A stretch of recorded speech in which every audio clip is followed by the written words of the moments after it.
तुम्ही जर खरंच मासप्रेमी असाल तर व्हिडिओमध्ये दाखवलेल्या सगळ्या माशांची नावं पटापटा कमेंट्समध्ये सांगा. नुसता व्हिडिओ बघून सोडून द्यायचं नाही, नाहीतर पुढच्या वेळेला मासं पचणार नाहीत आणि काट पण जास्त सापडतील.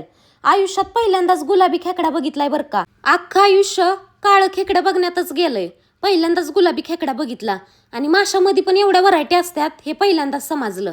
आमची वहिनी लय खातावणी आहे बरं का, म्हणून मला इव्हनिंगला घेऊन गेल्या.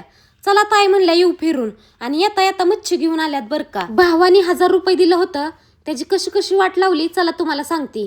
तर 3 प्रकारचं मासं घेऊन आल्यात बरं का. सुरमई होती, पापलेट होती आणि फ्रॉन्स पण होतं बरं का. फ्रॉन्सला मराठीत काय म्हणतात ते विसरून गेली मी सध्या, तुम्ही कमेंट्समध्ये सांगा. आता तुम्ही म्हणसाल वाट कशी लावली, एवढं तर चांगलं वाटण कुटण केलेलं दिसतंय. पण कधी कधी मला वाटतं मीच लय अवगुण आहे की काय काय माहिती. मी स्वतःच्या तर रेसिपी नेहमी खराब करतच असती, पण आज दुसऱ्यांच्या पण केल्यात बरं का. नुसती वहिनीच्या शेजारी जाऊन व्हिडिओ काढत होती बरं का, तरी पण सगळ्या माशांची वाट लागली होती, कारण सगळं मासं करापलं बरं का. वरचा मसाला करापला होता, आतला गाबा गाबा खाऊन घेतला बरं का. तर माझ्यासाठी मी मेथी केली होती. तर आजच्यासाठी एवढंच होतं बरं का.